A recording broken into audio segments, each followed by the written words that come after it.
Salut et bienvenue dans l'ASP. Ici, on se plonge dans l'univers du cinéma asiatique chaque semaine, et tous les mois, on explore une multitude de films à travers des thèmes divers et variés.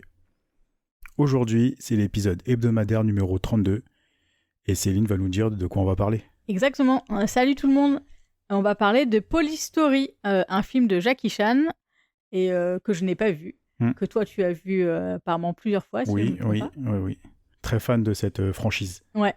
Donc moi j'ai découvert que c'était pas celui-là que j'avais vu la semaine dernière. À l'épisode précédent, vous avez pu voir écouter plutôt, que je pensais qu'on l'avait vu ensemble, mais en fait c'était The New Police Story. Oui, c'est New Police Story, sorti des plus récents, ouais. C'est alors si je dis pas de bêtises, c'est les le années 2000, 5e, ouais, c'est le 5e volet, donc sorti début 2000, je crois que c'est 2003-2004. C'était déjà le Jackie Chan vraiment pas adulte, mais genre mature, quoi, tu vois. Genre, ouais. C'est sa période hollywoodienne déjà, après période hollywoodienne. Sans qu'il a passé la quarantaine. Ouais, c'est ça. Et pas le dernier, parce que juste après, il y a eu aussi en 2013, le Police Story 2013. Donc c'est comme ça que, moi je l'ai toujours appelé, parce que c'est comme ça que je le voyais sur Internet. Okay. Le Police Story 2013. Que je n'ai pas vu. Je crois que c'est le seul de la saga que j'ai pas vu. Donc, un jour peut-être dans le podcast, on va le traiter. Ouais, carrément, on pourra parce que là, l'idée, c'est de lancer la franchise quand même. Bah ouais, complètement. Hein, parce que moi, Police Story, pour rien cacher, je suis vraiment fan de cette saga. Pour moi, c'est la meilleure saga qui existe dans le cinéma hongkongais et chez Jackie Chan. J'adore cette saga. Okay. Franchement, c'est... moi, j'avais des très bons souvenirs de celui que j'ai vu, donc de The New Police Story. Qui est pas un des meilleurs. Après, bien sûr, je veux dire, j'avais pas d'autres points de comparaison, mais j'avais souvenir d'avoir passé un bon moment. Mais en vrai, c'était sympa. C'était sympa. C'est vrai que moi, j'avais beaucoup de sympathie pour cette version-là, et ça marchait bien. Ouais, mais c'est vrai que j'ai pas de point de comparaison, donc après... Bah là, de toute façon, on va découvrir le premier. Exactement, ça va être très bien. Donc, c'est parti. C'est ce que j'allais dire, on y va. Let's go.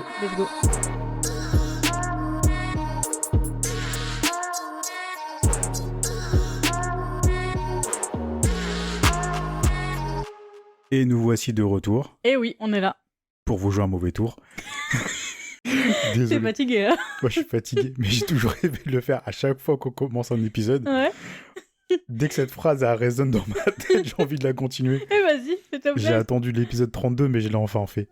Voilà, encore un rêve de cocher sur ma to-do list. C'est fait. Bien, il faut. Fais ta bucket list. Blague à part, nous sommes de retour après avoir vu Police Story de Jackie Chan. Sorti en 1985. C'est ça. La meilleure année du monde. Tout à fait. Voilà. On vous dira pas pourquoi, nous on le sait, nous. On sait. Et, best of the best. Voilà. Bah donc du coup, avant de commencer, premier film de Jackie Chan. Oui, c'est vrai, j'avais pas fait gaffe. Au bout de 32, oui. c'est le premier. Premier qui tombe, c'est bien, tant mieux, enfin. Ouais, c'est clair. Il était temps qu'il arrive, le petit pépère. Ouais. Police Story, qu'est-ce que c'est ? C'est une histoire de flics et de trafic de drogue. Donc en fait, il y a une opération pour arrêter... un par un de la drogue, parce que au moment où ils vont faire un échange, forcément ça tourne mal. Ils arrivent à le coincer, mais ils n'ont pas assez de preuves pour pouvoir l'inculper. L'opération s'est pas du tout passée comme prévu. Ils avaient un témoin qui allait pouvoir participer au procès et donc pouvoir l'inculper, et la témoin n'est pas venue. Donc voilà. Forcément, ça remet un peu tout en question. Jackie Chan, qui joue l'inspecteur Kakui, chargé de protéger la témoin jusqu'au procès. Et après, une fois que justement ne se présente pas, il faut qu'il la retrouve. Et s'ensuit plein de rebondissements, d'aventures et de coups de poing à travers des glaces. Jackie Chan. Hold it! Dynamic.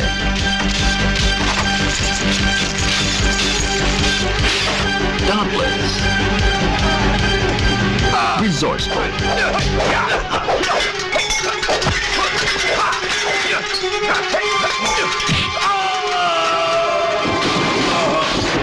A ladies' man.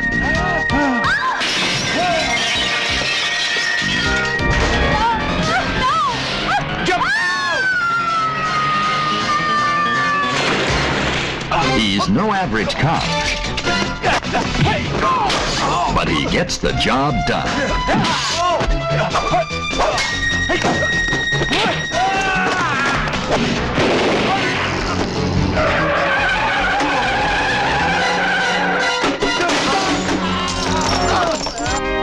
first he was hailed as a hero.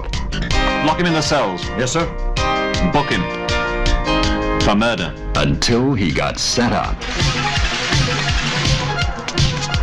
Get in! Now his whole police precinct is after him.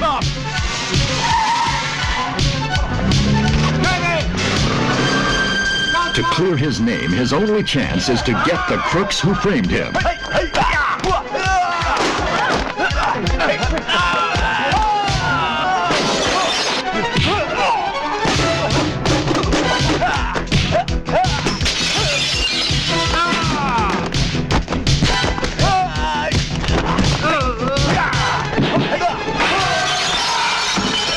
Jackie Chan is a one-man battalion.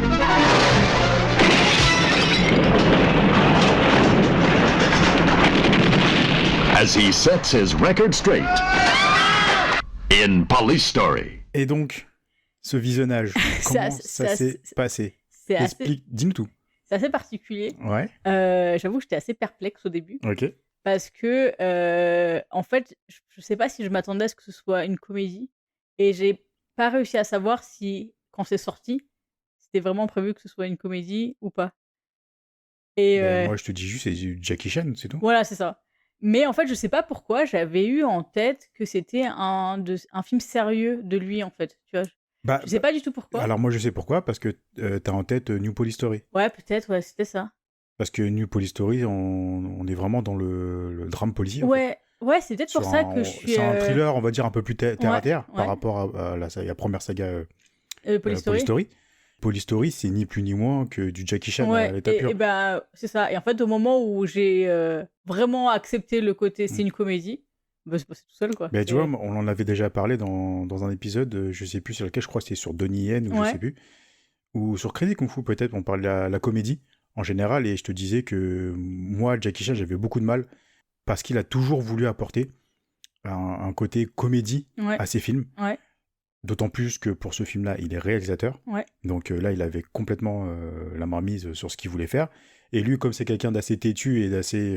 c'est ce qu'il veut faire et il sait va. ce qu'il veut faire, il impose ses idées, puis il a peur de personne, en fait. S'il doit s'embrouiller, s'il doit séparer de chef de projet ou quoi que ce soit, il le fera, il n'y a pas de problème. Petite histoire par rapport à Police Story. Et c'est là que ça va être beaucoup plus parlant. Police Story, il l'a réalisé après une déception aux États-Unis. D'accord, ok. Il a réalisé, enfin il a co-réalisé ou coproduit, je ne sais plus, j'ai plus exactement, je sais plus exactement. Son rôle exact, avec Le Chinois et Le Retour du Chinois. Ok. Qui était une coproduction américano-hongkongaise. D'accord. Donc première expérience Jackie Chan aux États-Unis. Il a été hyper déçu parce que il n'avait pas assez de liberté. Ouais, je vois. Surtout qu'effectivement, à Hollywood, c'est très carré. C'est très cadré. Voilà, donc, on sort pas de torrent. Voilà, donc il a été très frustré de cette expérience-là. Ouais. Et la première chose qu'il a fait en retournant à Hong Kong, c'est de réaliser son propre film. Et c'est le premier film qu'il réalise ? Non, c'est pas le premier film. Il avait déjà réalisé... j'ai pas trop les titres. Je dirais, là, il y avait La Hyène Intrépide, dans les années 70. Après, je crois qu'il y a Les Marins de mer de Chine 1 et 2 qu'il a réalisé. Ouais. Et je vais m'arrêter là parce que j'ai peur de dire des bêtises. Mais sur les 3 que j'ai cités, je suis quasiment sûr à 100%. Après, Police Story, je pense que ça doit être peut-être son 5e, 6e film qu'il réalise. Ouais, donc c'est pas... Je sais pas trop, j'ai pas vérifié sa filmographie, j'aurais dû travailler, je fais pas mes devoirs, c'est pas bien. Donc voilà, il a été frustré de cette expérience américaine, il est retourné aux États-Unis, il a voulu faire Police Story et se faire plaisir tout simplement. Ouais, carrément. Et ça se ressent dans ce film. Ouais. Il a mis tout ce qui lui est cher. Ouais, et en fait, moi, c'est là où justement, j'ai... Alors, c'est venu assez vite, hein. J'étais, on va dire, un peu perplexe au début. Et puis après, parce que aussi, forcément, le film, il a 38 ans, donc c'est... 39. Ouais, c'est bon. Ça dépend en quel mois il est sorti. C'est ça. Et donc, voilà, tu sens qu'il il a bientôt 40 piges. Mais en fait, j'ai retrouvé plein de choses de Jackie Chan dans le film. Je trouvais ça vachement intéressant, en fait, la comédie qui est amenée. Alors, il y a des trucs, qui, pareil, ont vieilli, même au niveau de l'humour. Mais après, ouais, non, franchement, c'était c'est une bonne comédie, en fait. En le prenant comme ça, tout de suite, ça fait pas film qui a vieilli, mais ça fait vraiment plus... c'est une comédie des années 80, quoi. Tu vois. Ok, bah tu vois, moi je vois plus l'inverse en fait. Ah ouais? Je vois plus ça comme avant tout comme un actionneur hongkongais, Ouais. plus qu'une comédie. La comédie pour moi c'est vraiment Jackie Chan, je sais pas ce qu'il a avec ça, il est toujours obligé d'apporter du burlesque ou de la comédie dans ses films. On l'avait parlé la dernière fois, je crois on l'avait mentionné Combat de maître, Ouais. où moi j'adore ce film-là, il fait partie de mes préférés dans l'actionneur hongkongais. Sauf que moi, les petites phases de comédie, elles m'ont toujours rebuté, elles m'ont toujours fait sortir du film. Dans Police Story, tu vois, pourtant Police Story, je l'avais déjà vu pas mal de fois à l'époque, mais c'était il y a très longtemps. Depuis, je l'ai pas, depuis, on va dire, je dirais un peu plus de 20 ans, je l'ai pas revu. Moi, je l'avais vraiment vu en fin d'adolescence, début vie d'adulte, tu vois, entre guillemets. Je me souviens, c'était chez un cousin, où, comment dire, il avait pas mal de films hongkongais à l'époque. Donc j'avais regardé beaucoup de Jackie Chan, beaucoup de Chow Yun-fat. Ouais. Et moi, j'en avais trouvé pas mal aussi en marchand de journaux à l'époque, en VHS, avec des cassettes à 10 francs. Donc j'avais pris le premier Police Story. J'en avais plein, tu vois, il y avait plein de cassettes comme ça que j'avais. Et du coup, moi, Police Story, tout de suite, ça m'avait frappé parce que ce genre d'actionneur-là, il n'y en avait pas beaucoup à l'époque. Ouais. Même si j'ai découvert après les Chow Yun-fat et les John Woo, qui sont beaucoup plus récents que, on va dire, que Police Story. Sauf que moi, je les ai découverts beaucoup plus tard. Ouais. Donc du coup, à l'époque, quand j'avais ma période Jackie Chan, je bouffais que du Jackie Chan. Ouais, donc c'était vraiment sur... voilà, j'étais vraiment que que son sur lui. cinéma à lui, quoi. Et j'avais découvert le premier Police Story, le deuxième et le troisième, je les ai découverts beaucoup plus tard, parce que c'est pas facile à mettre la main dessus. Mais le premier m'avait mis une claque à l'époque parce que c'était quelque chose qu'on voyait pas à l'époque. Un film un film hongkongais, policier, moderne. Bon là c'est en 85. Ouais, mais pour l'époque... Pour l'époque, nous ce qui nous est arrivé, c'était des films d'époque chinois, d'arts martiaux. Il n'y avait pas de films entre guillemets récents où on parlait de policiers ou d'enquête ou d'action qui étaient dans l'air du temps. Même si derrière il y a eu John Woo, tout ça, je le répète, mais ça j'ai découvert beaucoup plus tard. Et donc Police Story, quand c'est arrivé, moi ça m'a mis une claque tout de suite. Ouais, tu m'étonnes. Mais je me souvenais cette phase de comédie qu'il a toujours insufflé dans ses films. Je me souviens que j'étais pas hyper fan non plus, tu vois. Et ben là, en le revoyant, je suis toujours pas fan du côté comédie. Pourtant, ce qui est dommage, c'est que le film commence avec un propos qui aurait pu être intéressant tout le long du film. C'est-à-dire le côté dramatique, le côté où en fait on va... Pour donner un exemple, au début du film, il y a une scène où il y a une fusillade et t'as un de ses collègues policiers qui est tétanisé par la peur. Ouais. Et moi, j'ai trouvé ça intéressant. Ouais, moi aussi. J'ai trouvé justement que c'était un très bon personnage à mettre justement dans un film d'action, quoi. Voilà. Et dès le début du film, qu'on nous met ça, comme tu l'as dit, je comprends que par la suite, tu aurais pu être dérouté de passer sur une comédie. Ouais, c'est... Parce qu'en fait, il y a une rupture de ton complète entre la scène d'intro et la deuxième partie du film. C'est ça. Mais tu vois, quand tu parles de comédie, pour moi, je pense que je l'avais déjà mentionné sur l'épisode avec Crazy Kung Fu, on en avait un petit peu parlé. Mais je repense là, justement, avec Police Story. En fait, moi, je trouve qu'il lie l'action et la comédie. Donc, en fait, il y a plein de passages qui vont être comiques, mais qui seront liés à une scène d'action, qui va être soit une chute, justement, un peu décalée pour amener un ton comique. Et donc, je comprends le côté vraiment pure scène comique en dehors d'une scène d'action, qui est souvent décalée et pas très intéressante. Mais pour le coup, moi, j'aime bien sa comédie quand il la lie à l'action, justement. Mais dans celui-là, il n'y en a pas beaucoup, justement. Il n'y en a pas beaucoup, mais tu vois, par exemple, il y a... je sais pas, je pense à la scène du bus. Tu vois, la fin de la scène du bus, au final, t'as sur un ton comique, parce qu'il y a le côté où il est un peu apeuré, puis après, tu vois tout le monde qui sort du bus, qui est éjecté et qui tombe un peu à plat... Il y a plein de petites choses comme ça. Ah, moi, j'ai pas vu de comédie dans cette scène-là. Moi, je trouve qu'il y a un côté un peu décalé, en fait. Tu vois, il y a des scènes comme ça où, justement, dans l'action, il va amener... Tu parles bien de la scène où quand il se met devant le bus avec le pistolet, ouais, jusque-là, ça freine et puis t'as tout le monde ouais, jusque-là, t'es en tension. Et en fait, lui, il fait une grimace à la fin, en fait, juste au moment où le bus, il arrive. Et cette grimace-là amène le décalage, pour moi, dans le ton. Et après, t'as tous les personnages qui tombent, en fait, qui sont éjectés du bus. Et après, il refait sa vie. Il fait pas de grimace. Si, il a un petit truc, un petit rictus. Non, dans la scène de fin, dans les bloopers. Non, je pensais pas ça. Non, je pensais vraiment au film. J'ai pas l'impression qu'il fasse une grimace dans cette scène-là. Moi, justement, ce que je voulais soulever, justement, c'est que les scènes d'action, pour le coup, elles sont... déjà, elles sont très bien travaillées. Ah oui, là-dessus... niveau cascade, c'est incroyable. Ouais. Mais justement, t'as aucune phase de comédie. Même justement, c'est même très brutal à certains moments, surtout la scène de fin. Pour moi, les scènes d'action, en fait, elles viennent vraiment hors scène dramatique, hors scène d'action, en fait. Et c'est des scènes qui sont là... Les scènes comiques, tu veux dire ? Ouais, les scènes comiques, et pour moi, elles sont pas dans la scène d'action. En fait, même par exemple, tu vois, la scène où il y a la fausse agression, la fausse tentative de meurtre, oui. tu vois, le rôle de Salina, il va avoir une dimension comique, en fait, à chaque fois qu'il va la ramener. Ouais, mais ça, c'est pas une scène d'action, c'est une scène comique. Si, il se bat quand même avec lui au début et tout. Avec le faux Oui, avec le faux. Ouais. Mais après, quand ils sont dans le parking avec les vrais voyous... Oui, là, c'est une vraie scène d'action. Voilà, mais c'est ce que je te dis, quand c'est une vraie scène d'action, là, la première scène d'action que tu parles, pour moi, c'est pas une scène d'action. Tu le vois à des kilomètres que c'est un coup monté. Ah, mais bien sûr, mais il y a quand même, on va dire, l'action... En fait, je suis d'accord, je pense que tu dois avoir deux tons vraiment différents, on va dire vraiment la scène d'action sérieuse. Et il y a deux tons différents. Mais complètement. Mais ce que je veux dire, c'est que dans la...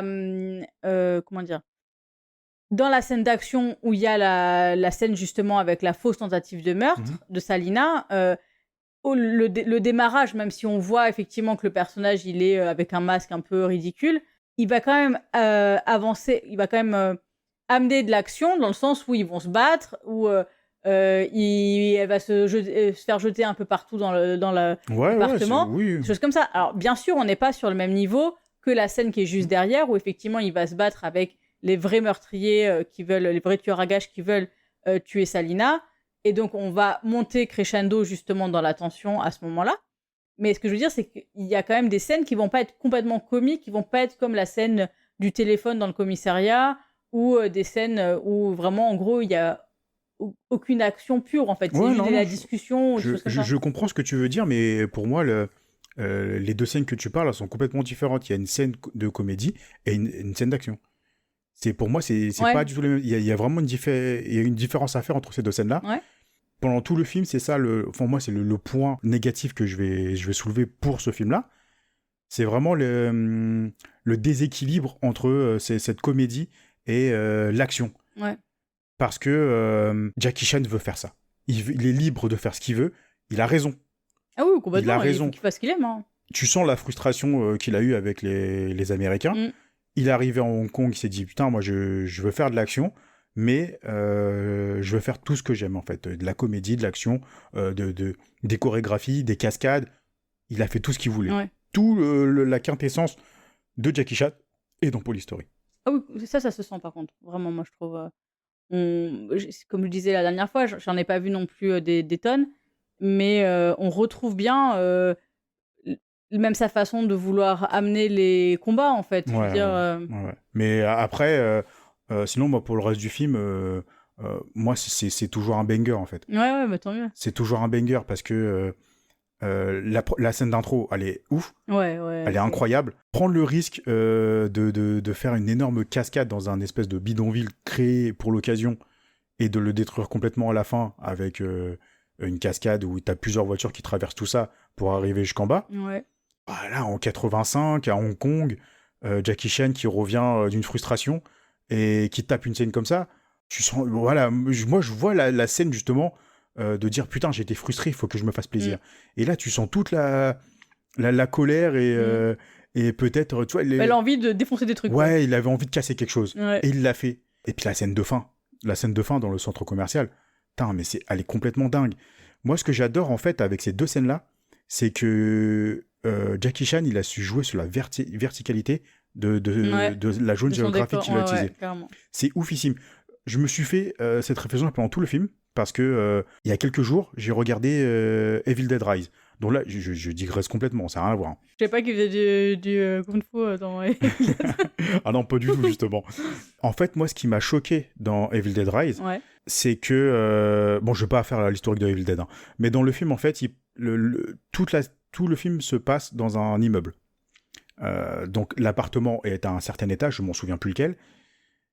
Et la seule géographie qu'on va voir dans le film, ce sera l'appartement en question, Ouais. le couloir, Ok. la porte de l'ascenseur. En bas, on sait qu'il y a un parking souterrain. Ok.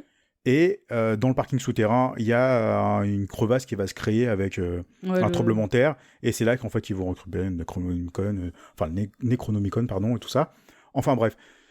Moi, ce que j'ai trouvé dommage dans ce film-là, c'est qu'ils utilisent un immeuble, mais ils n'utilisent pas la verticalité. Ouais, au final, de t'as l'impression l'objet. que c'est juste un Voilà. niveau d'une maison. quoi. Ils auraient fait ça dans une maison en bois, dans un chalet en bois, en pleine forêt, comme dans les premiers Evil Dead, c'était pareil.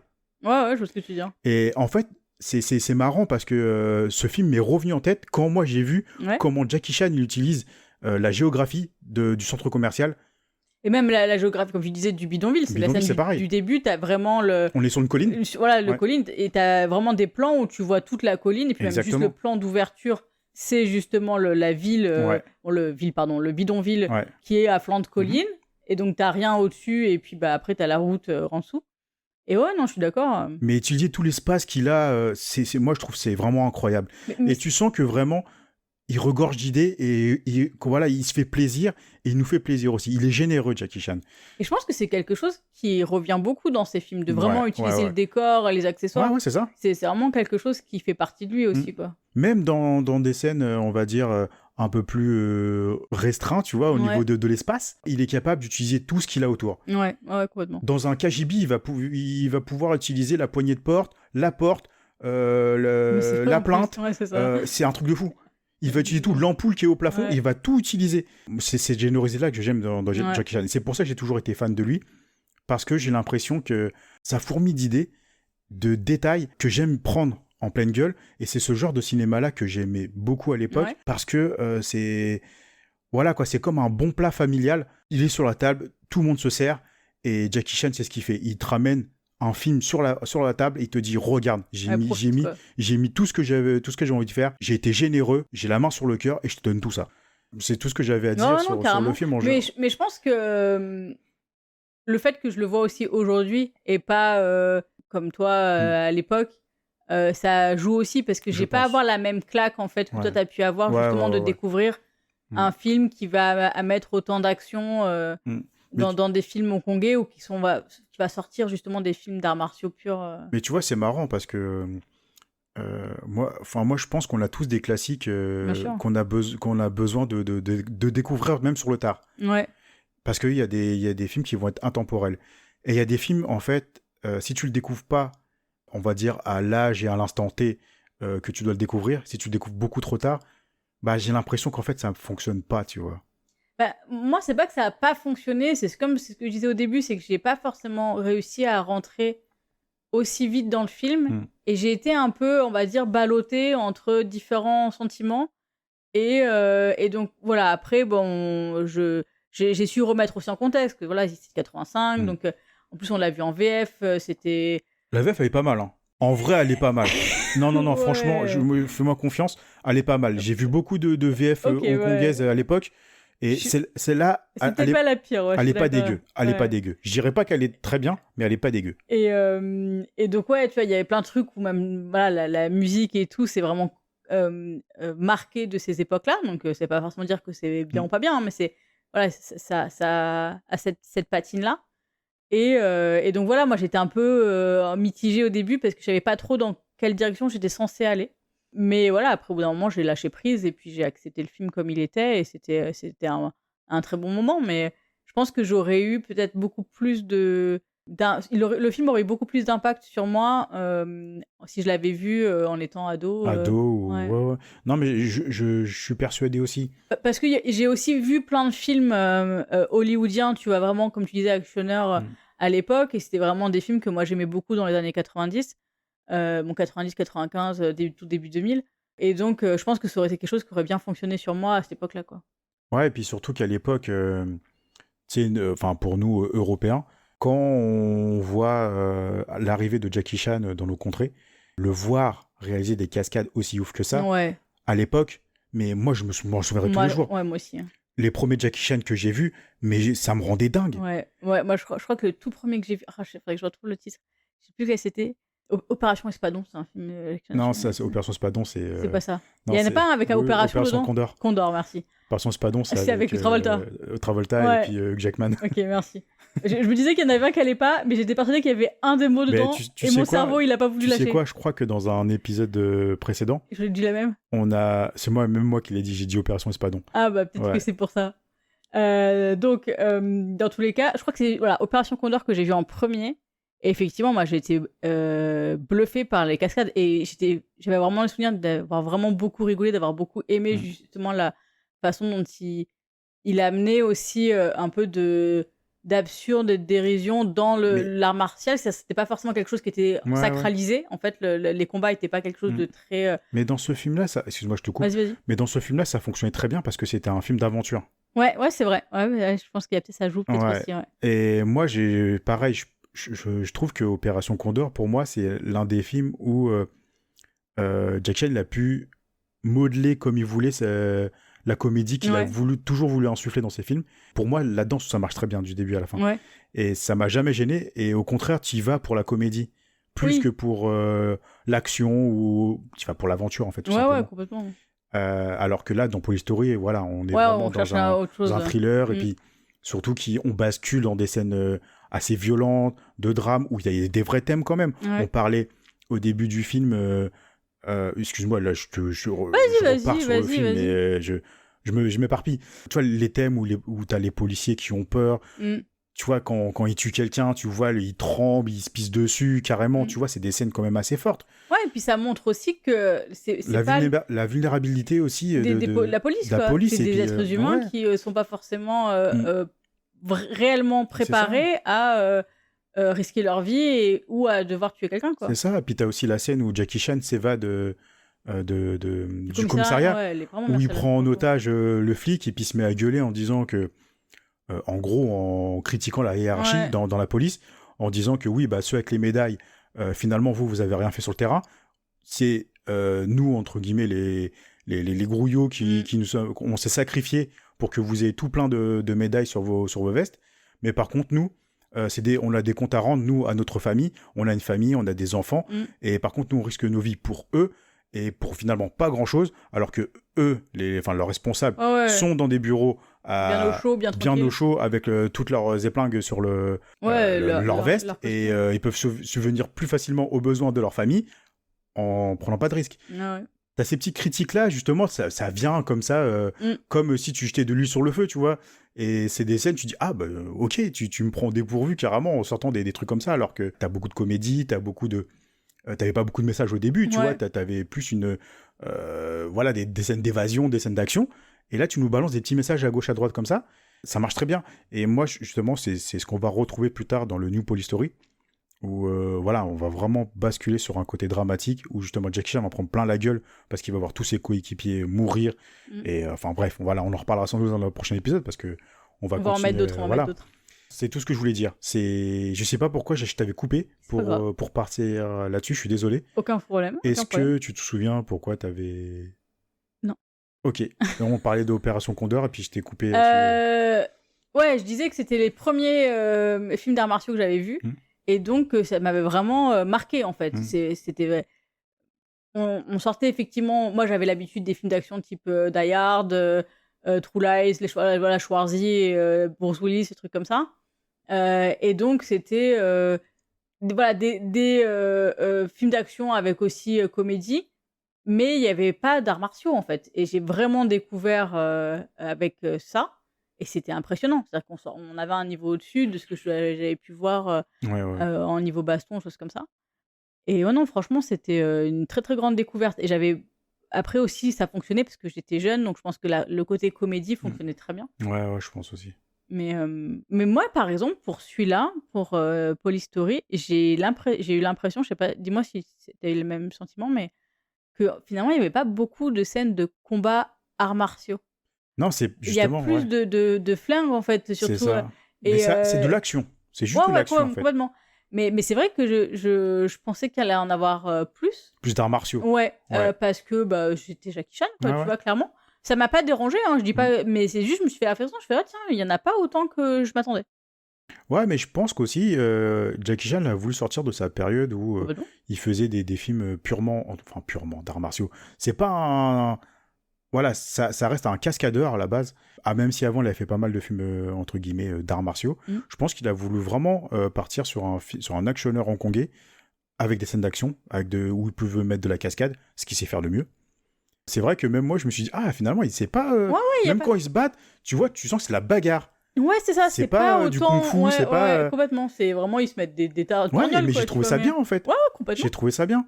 Et parce que ça aurait été une facilité aussi de dire, allez, on fait du kung-fu parce que on est à Hong Kong. Ouais, puis, ouais. ça aurait été une facilité. Et là, finalement, il a réussi à sortir de ça, puis il s'est juste concentré sur les cascades.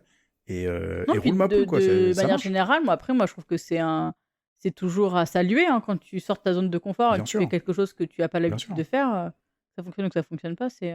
Non, puis après, Non, les cascades, c'est ouf, quoi. Puis, Non, franchement, il est toujours aussi efficace, hein. La scène de fin où il glisse sur le poteau avec toutes les guirlandes, Ouais. ça, c'est l'une des cascades les plus dangereuses qu'il ait fait dans sa carrière. Hein. Il est arrivé en bas, il était brûlé aux mains, il était même brûlé de partout, je crois, avec les ampoules. Ouais. Il s'était brûlé, mais dans l'action, il a continué à tourner. Et quand ça a coupé, le mec, il était complètement rincé. Ouais, tu me dis, mais je sens il va... Elle est ouf, cette cascade-là. Ouais, Elle c'est est dingue, clair. tu vois. Je sais pas, il y a combien de mètres Ah, il y a au moins 3 étages. C'est un truc de fou. Et puis sans harnais, sans rien. Bah, non. Le mec, il risque sa vie à chaque fois. Même la scène sur le bus avec le parapluie. Ouais. Tu dis, putain, le mec, il fait confiance à Un pauvre parapluie en Bon, plastique. après, à mon avis, ils ont bien dû le renforcer. Parce que ouais, ils ont dû faire. ça, c'est le genre de parapluie, plouf, tu vois, il se détache et puis tu finis sur une bagnole, tu vois. C'est clair. Et non, moi, ce que j'adore, c'est les prises de risque qu'il fait. C'est incroyable. Et puis, ah oui, petite anecdote aussi pour ce film-là. Je crois qu'à l'heure actuelle encore, c'est le film qui détient le record avec le plus de cascadeurs blessés. Ah ouais? Ouais. Bah déjà, dans le générique, il y a vraiment Il y en a beaucoup blessés, ouais. Et puis, On en voit ils plusieurs, prennent mais- cher, les cascadeurs. Hein. Ouais. Ils prennent énormément cher, surtout dans la scène de fin avec dans le centre commercial. Ouais. Putain, ils tombent des étages. Bah, même celui qui glisse entre les Entre deux, les deux, ouais, ouais, escalators, là, tu te dis, il n'y a pas beaucoup de place, Ouais. hein, t'as facilement de te déboîter une épaule ou un truc comme ça. Ce hein. qui est marrant, c'est de revoir les scènes et de mettre pause au moment où les cascadeurs arrivent sur la fin. Ouais. Moi, sur cette scène-là où justement il glissait entre les glissières, là, la tête du cascadeur à la fin de la scène, waouh, j'avais pas envie d'être à sa place. Hein. C'est clair. Ah, il grimaçait, hein. Il était pas bien. Et je pense qu'il y a beaucoup de... Bah, c'est même pas je pense, hein, Ouais, parce ouais, qu'il non, il y a c'est- eu beaucoup de... Et après, les fausses anecdotes peut-être de Hong Kong, mais il se disait que avec toutes les blessures qu'il y a eu sur ce tournage-là, apparemment, après Police Story 1, il y aurait la majorité des cascadeurs qui étaient sur le film qui auraient arrêté leur carrière. Ok. Est-ce que c'est vrai? Est-ce que c'est faux? Ça va rester dans la légende, et puis ça va rester dans l'or Du cinéma de Jackie Chan. Voilà, et de la saga. Donc je sais pas, mais quelque part ça m'étonnerait pas. Parce que je me dis que si c'est des personnes qui ont arrêté, je pense qu'ils ont arrêté parce qu'ils ont eu de graves blessures et Ouais. qu'ils n'ont pas pu Prendre. reprendre. Plutôt que j'ai eu peur, j'arrête. Ouais, après, tu peux avoir des blessures qui... pas forcément graves, genre qui mettent ta vie en danger, mais qui te permettent de plus avoir la même mobilité et donc qui t'empêchent d'avancer. Mais bon, après, voilà, les scènes d'action, moi, c'est vraiment... Bah, de toute façon, t'as une scène préférée? Bah, c'est vrai que c'est compliqué parce que moi j'aime beaucoup la scène de début et j'aime beaucoup après d'autres scènes comme celle de la fin et tout, mais ouais, moi je resterais sur la scène de début, je pense. Sur la Ouais. partie aussi bah, déjà extérieure, parce que Mhm. je trouve qu'il y a un décor qui est quand même assez sympa. Bah, la tension, comme tu disais tout à l'heure, hein, la tension avec les différents flics Mhm. et aussi justement, c'est amené. Tu vois, il y avait toute la préparation en fait de l'opération et tu as plein de détails en fait qui montrent qu'au final les flics sont pas du tout prêts. Ouais. Tu vois, le fait qu'ils ont tous leur oreillette qui est archi visible et ils sont posés là. Donc il y en a un qui est posé dans un café et il se fait repérer à 10 mètres par un des trafiquants. Et tu vois, c'est ça en fait, c'est de montrer aussi au final que on met tout de suite dans le bain comme quoi les flics ils sont pas à la hauteur Et et surtout, que c'était une grosse opération. voilà, que c'est censé être le truc du siècle quoi. Ouais. Et qu'en fait en 3 secondes et demie ça Ils tombe se à l'eau sont fait quoi. repérer. Ouais. Mais tu vois, c'est la première scène du début, je me suis fait une réflexion, tu sais, avec quelqu'un qui était avachi sur une Ouais. table, qui avait la main sur son oreille, et quand on enlève la main, t'as un gros... Ça me rappelait, moi, dans mes cours de maths quand je plaçais mon écouteur dans la manche Ouais. et j'écoutais la musique en cours comme ça. Je me suis revu, tu vois, il y avait un effet miroir. Ouais. Et je me suis dit, ouais, enfin, après, quand j'ai vu ça, je me suis dit, ah putain, c'est crevé direct. Mais derrière, après, c'est complètement Ouais, c'est assumé ça, parce qu'au final, c'est ça. ils se sont fait crever vraiment c'est ça. pour des conneries comme ça. C'est ça. Et ça marche. Ouais, c'est ça. Au Ça début, marche. moi, franchement, au début, quand je fais non, mais sérieux. C'est trop gros, tu vois. Ils sont Ouais. vraiment bon. C'est des Ils sont teubés, ouais. Ouais. Voilà, c'est ça, c'est des teubés, quoi. Et en fait, c'est ça. Après, tu vois justement à quel point ils sont inexpérimentés. Parce que ça reste un petit commissariat qui se lance sur un terrain qu'ils connaissent pas. Et ça amène aussi, je pense, beaucoup d'informations sur le reste du film et sur la position en fait des différents flics dans l'histoire. Ouais, j'ai bien aimé cette scène-là aussi. Bah, tu vois, moi, pour changer de toi, je vais dire la fin. Ouais. Parce que la scène de son commercial, elle est vraiment dingue. Moi, ce que j'aime beaucoup, c'est le changement de ton et de rythme de Jackie Chan aussi. Ouais. Là, il est vénère à la fin. Ouais, c'est clair. Il est complètement vénère. Tu vois vraiment la rupture et tu vois la rapidité, la violence qu'il assène dans les coups. Wow. Et ça, c'est un truc qu'on voit pas dans d'autres Jackie Chan, du moins dans les Jackie Chan que j'avais vus. Oh, combat de maître.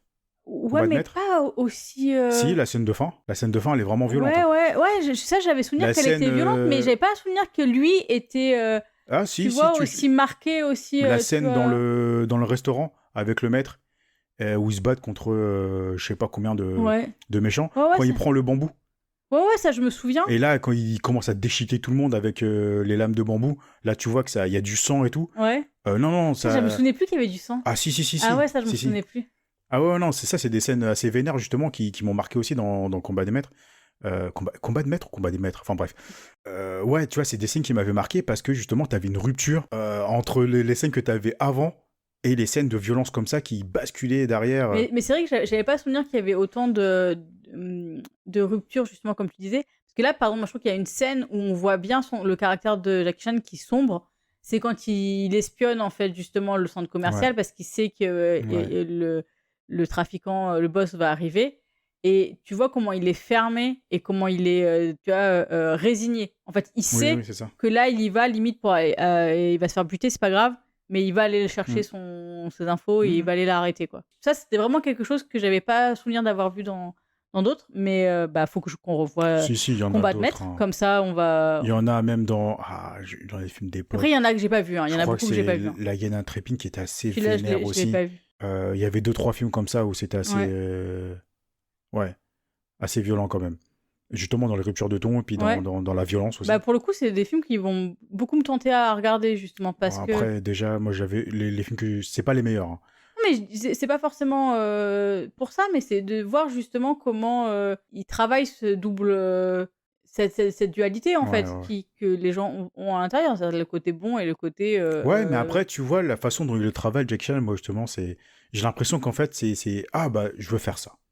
Tu vois, je trouve que c'est pas forcément réfléchi. Ouais, d'accord. C'est amené parce qu'il a envie de le faire sur l'instant T ou parce que il veut. Ouais, il y a pas de projet derrière particulièrement psychologique. Ouais, ou alors il va pas se dire tiens, alors là je vais faire un film comédie, là je vais faire un film d'arts martiaux, là je vais faire un film policier, là je vais faire un drame.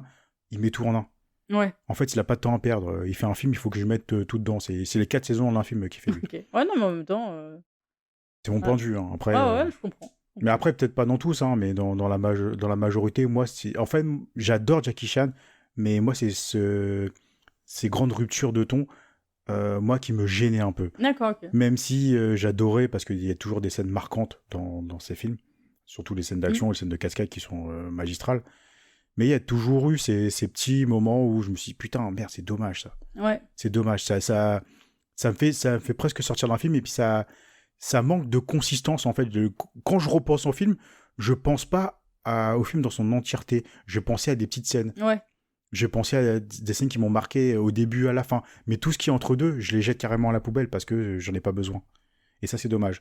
Et on en avait parlé, justement, il y a 2 épisodes avec Kitano, où lui, il est capable, justement, de mettre tout ça, les 4 saisons, en un film. Mais ça fonctionne parce que le mec il sait maîtriser... mais parce que je pense aussi que le projet de film est complètement différent, en fait. Oui, je pense aussi. Mais pour moi, Polystory aurait pu être ce genre de film-là. Tu penses que c'était l'ambition ? Non, je pense pas. Je pense que c'est juste une vision artistique. Je Je pense pas qu'il réfléchisse comme un Kitano, tu vois, ça serait...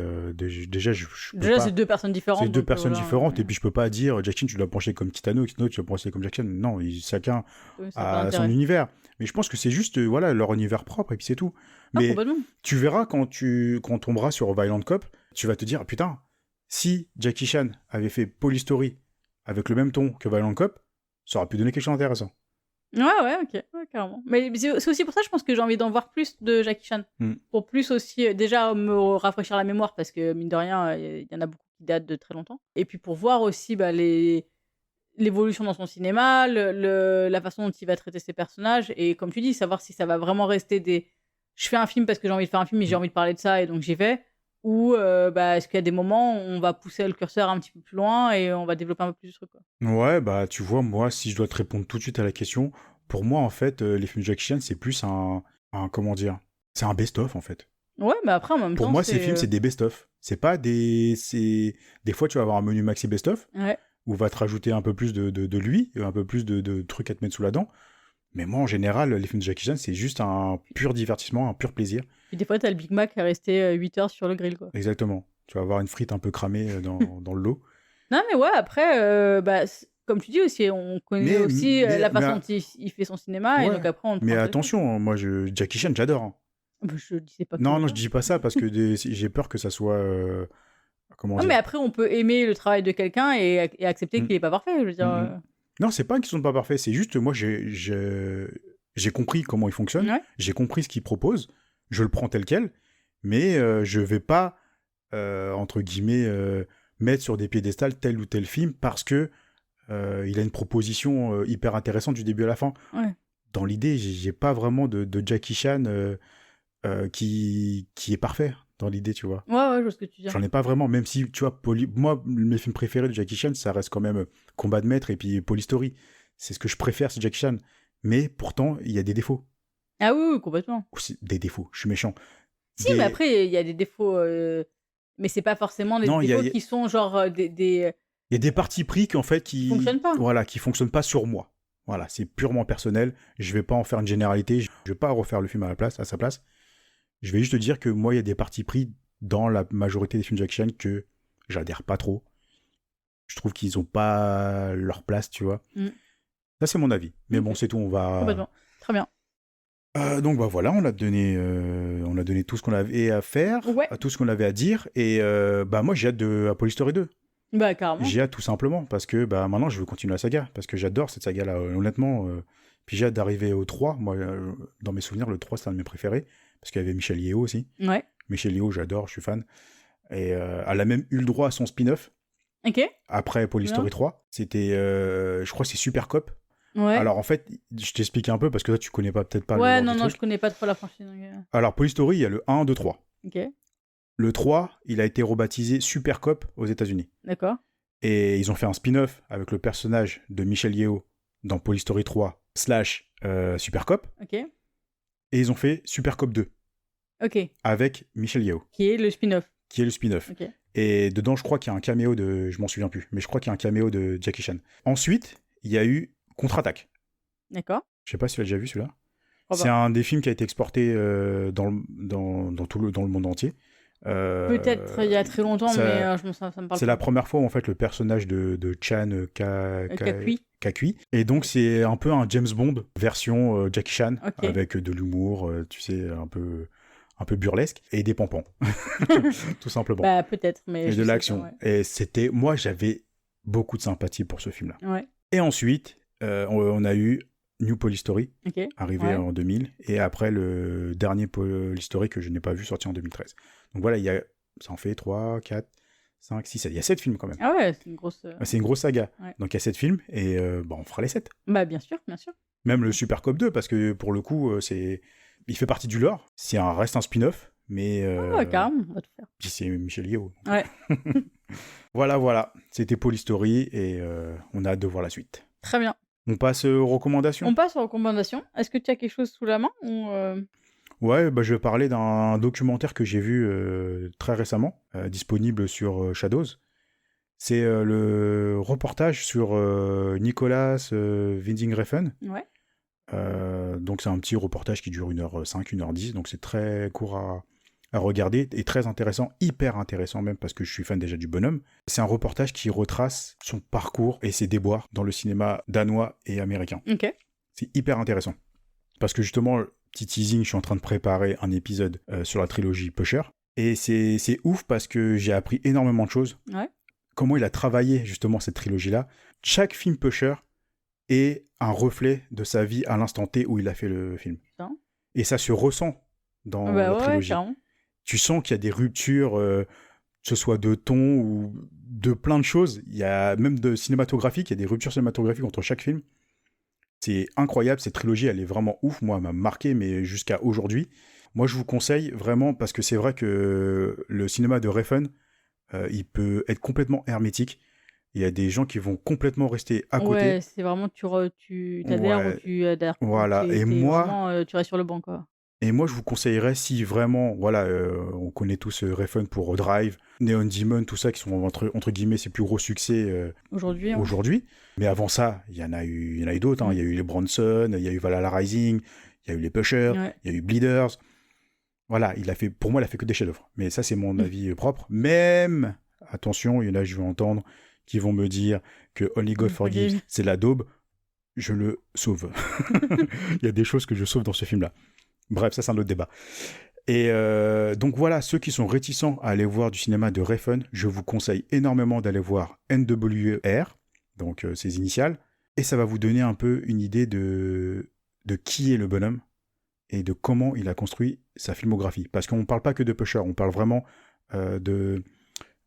c'est un reportage qui a été fait pendant le tournage de Only God Forgives, justement. Ok, d'accord. Donc en fait, Oui, donc assez récemment, on va dire, par rapport à son... Et en fait, on voit vraiment tout son passage à Cannes quand il a reçu sa Palme d'Or. Et en fait, il retrace vraiment, il parle lui-même de son expérience avec la trilogie Pusher qu'il a réalisée à Copenhague. Et ensuite, sa première expérience au Canada, où il s'est complètement vautré et il a été endetté à des millions de dollars. Et il était complètement dans la merde. Et c'est à partir de ce moment-là qu'il a commencé à tourner Pusher 2. Ok. Tu vois la rupture, en fait, où il s'est dit, putain, de toute façon, je suis dans la merde. J'ai plus rien au monde. J'ai que ma femme et je viens d'avoir une petite fille. J'ai rien d'autre à part être surendetté. Je vais retourner dans mon pays. Je vais faire des films.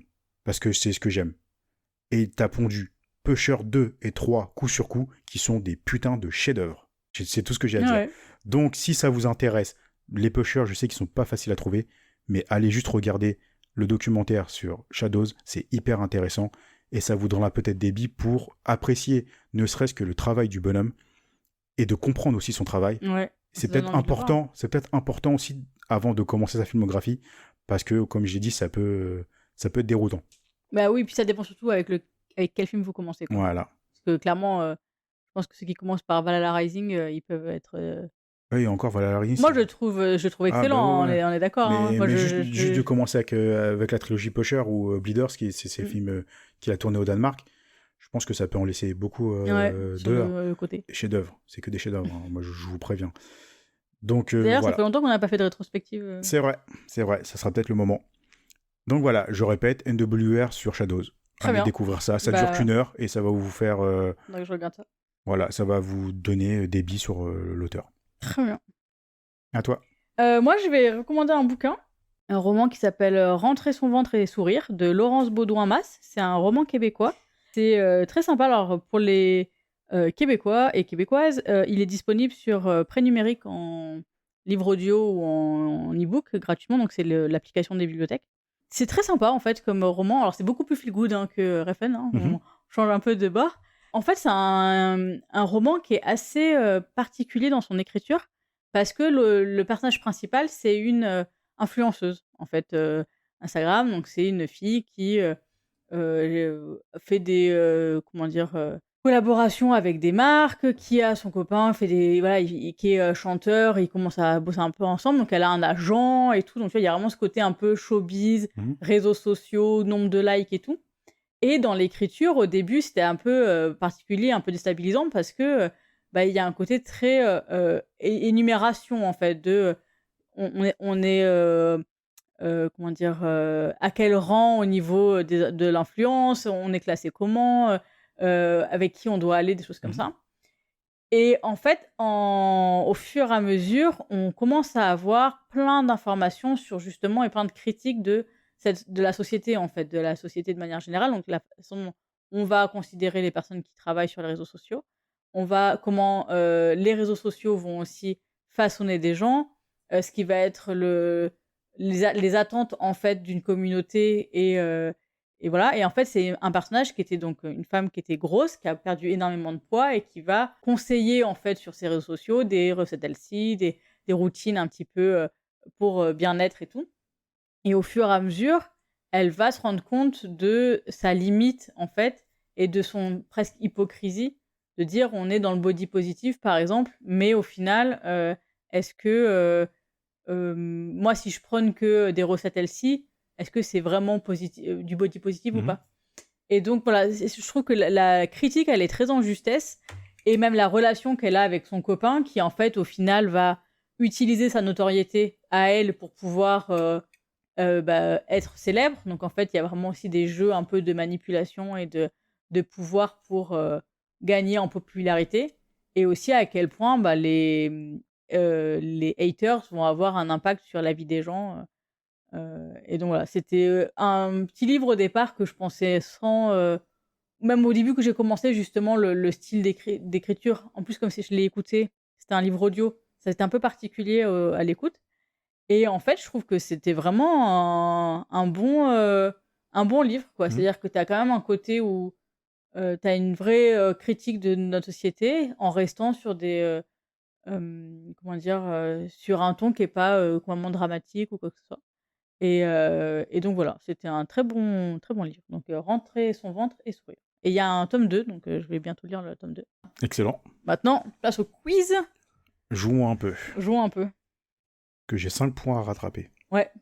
Voilà, tu devrais faire des points quand même. Allez, vas-y, je veux voir ça. Vas-y, normalement, Je veux voir ça, pardon. le premier, ça devrait être bon déjà.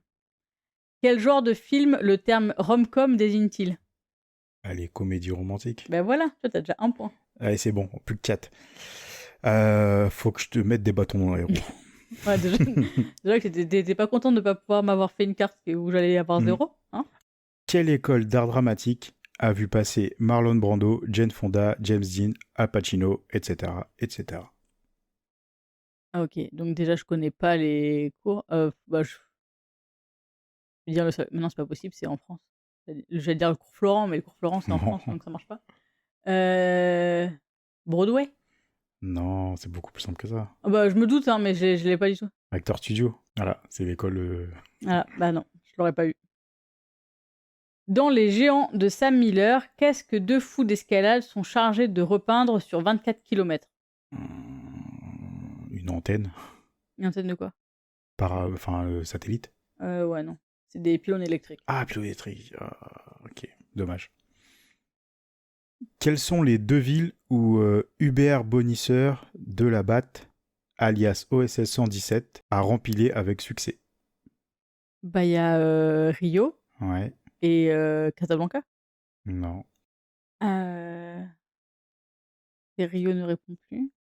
Je suis bête, je te laisse une chance. Alors que je devrais faire un... Ah non, mais c'est le Caire. Ouais. Ah, je suis vraiment gentil. Ouais, toujours. Ah, j'aurais pu gagner des points là facilement. Quel réalisateur s'est rendu célèbre en 2011 grâce à Une séparation? Donc, Une séparation, c'est le titre du film. En 2011. Ouais. Une séparation. Je suis désolée, mais à mon avis, tu l'auras pas. Hein. On parle pas. C'est français? Non. Non, je sais pas. C'est iranien. Ah bah non. Le réalisateur est iranien. Attends, je suis en train de chercher un nom iranien. J'en ai qu'un, mais j'ai plus son... Ah, c'est... Iranien ou iranienne? Iranien. Ah bah non, je l'ai pas là tout de suite. C'est Ashghar Farhadi. Ah bah oui, bah c'est le seul que j'avais en tête. Ouais. Mais voilà. De toute façon, c'est le seul que je connais. Mais bon, la preuve que je connais pas plus parce que je l'ai pas pu sortir. Il faut arriver à sortir avec toutes les syllabes dans le bon sens. Ouais. Objet de désir et James Bond Girl, c'en était trop pour Depardieu. Je suis... Sophie Marceau? Non. Carole Bouquet. Ah, je sais pas quel était James Bond. Moi non plus. Débutant comme un reportage racoleur sur la prostitution, ce film vire au défilé de mode et au conte de fées. Voilà, la phrase, elle est un peu... C'est un film des années 90 de Gary Marshall. Je pense comédie romantique des années 90, hyper connue. Ah, Coup de foudre à Naughty. Non, il n'y a pas de prostitution dans le film. C'est avec la même actrice, mais c'est pas celui-là. Dans Coup de foudre à Naughty, elle est pas prostituée Non. Non, elle est actrice. Ah, c'est pas celui-là, merde, c'est... Ah, Pretty Woman. Voilà, c'est ça. Putain, je pensais à ça. Ok. Qu'est-ce qui empêche Zazie de prendre le métro dans le film de Louis Malle? Non, mais le pire, c'est qu'il y a hyper longtemps, j'ai lu le bouquin, Zazie Mhm. dans le métro, et je ne sais pas du tout je ne sais plus du tout ce qui se passe. J'en sais rien. Je sais plus. Je l'ai su, mais je sais plus. Une grève. Ok. En même temps, métro... C'est vrai, j'aurais pu Ça faire le rappelle lien. une panne ou une grève? Retrouvez les 2 films du réalisateur japonais Nagisa Oshima qui commencent par l'Empire. L'Empire des Sens. Ouais, Il y en a 2? Ouais. Oh, putain. il y en a un 2 ans plus tard. Ça s'appelle l'Empire aussi? L'Empire de quelque chose. L'Empire des sexes? Non. Ah, attends, je sais peut-être. Ah putain, non, ça me revient pas. Donc l'Empire des Sens en 76 et l'Empire de la Passion en 78. Ah non, je l'avais pas. Je pensais pas du tout à ça. Mais je savais pas qu'il y avait un deuxième. Ouais. Moi, j'ai vu aucun des 2. C'est fini pour moi? Ouais. Bon bah la dernière pour toi. Remettez de l'ordre dans ce titre. Mieux vaut être mal portant et bien fauché que foutu et riche. Voilà, tu peux me la refaire plus lentement, s'il te plaît? Mieux vaut être mal portant et bien fauché que foutu et riche. Je fais genre, mieux vaut être bien portant et fauché que foutu et riche. Ça t'a dit quoi? Mieux vaut être bien portant. Bien portant et fauché. Non. Mieux vaut être bien portant et riche que foutu et fauché. Que fauché et mal foutu. Ouais, Et mal foutu, j'accepte. C'est bon. J'accepte. C'est un vrai film, ça? Bah oui, apparemment. Sorti en 1980. Ok, je connais pas. De Max Pécasse. Ok, je connais pas. Voilà, donc toi, ça te fait... Toi, t'as 2. Pas toi aussi. Oh, Donc, toujours pareil. toujours pareil. Dommage. Pas de remontada. Ouais. On pioche? On pioche, Ce on serait pioche. Bah Moi, je veux ouais. savoir ce qu'on va regarder la semaine prochaine. Bah ouais, c'est parti. Allez, let's go. Tu fais le décompte? Yes, 3, 2, 1. Oh! Oh, aïe. Dis donc, les 7 samouraïs. Les 7 samouraïs, grand classique. Ouais, Que c'est je bien. n'ai pas vu. Que j'ai vu. Mais, pour tout vous raconter, je l'ai vu à Émile Cole, donc année de prépa de dessin. On l'a vu dans la classe. Et si tu veux, je devais avoir fait une nuit blanche juste avant pour rendre des trucs. Donc j'ai dormi parce qu'ils ont éteint la lumière. Mais ouais, Et mais que... si je dis pas de bêtises, le film dure 3 heures. Ouais, et donc on a regardé que la moitié, la première moitié du film. Et on devait... On n'avait pas de devoir à faire sur celui-là. Et donc voilà, bah, en fait j'ai regardé le début et au bout d'un moment, bah, j'ai fini ma nuit. Ouais, bah... Il faisait noir sur un banc, pas 3 confortable. heures, 3h27. Ça va être chaud pour faire le... Ouais, ça va être... Ouais. Moi, c'est pour ça que je l'ai jamais vu, en fait. Ouais. Parce que c'est la durée qui m'a toujours freiné. Ah, Et j'ai jamais eu l'occasion de le regarder par la suite. Donc, Ouais. la première fois que j'avais pu le voir, j'ai vu la durée, j'ai pas le temps. Bon, à l'époque, je faisais pas grand-chose de ma vie, mais j'avais pas le temps quand même. Ouais. Et puis bah, après, depuis, j'ai jamais eu l'occasion. Donc, c'est un des classiques qui me manque dans ma cinéphilie. Ouais, bah moi j'ai envie de dire qu'il me manque aussi, hein, parce que je l'ai pas fini, donc...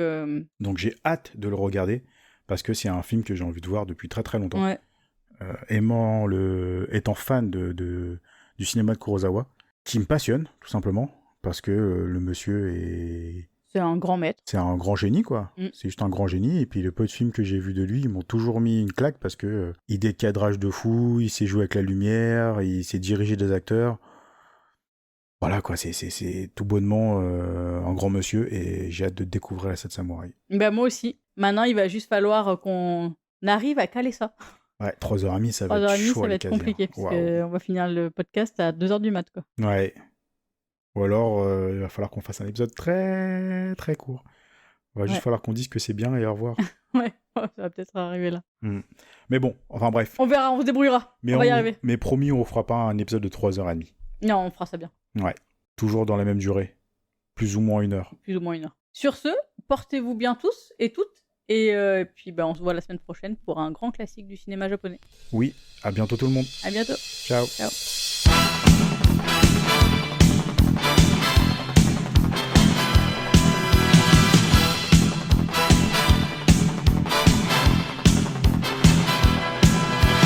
憑自我硬漢子，拼出一生痴，流汗血盡赤心，追尋大意義。生命作賭注，留下了英雄故事。憂鬱見骨氣，昂步顧盼似醒獅，衝前去。全部得失只有全心知，跨步上雲上我要去寫明知，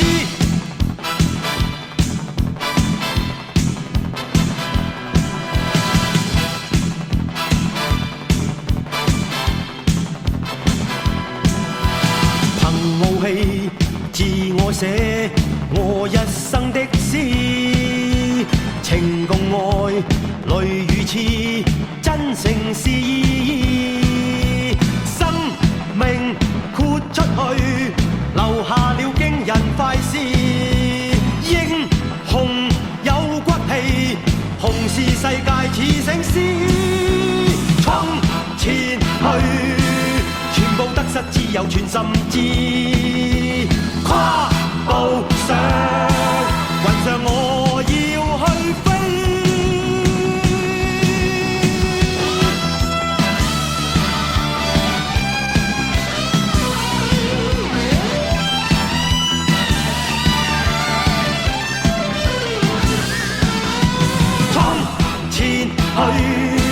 全部得失只有全心知，跨步上雲上我要去飛，衝前去，全部得失只有全心知，跨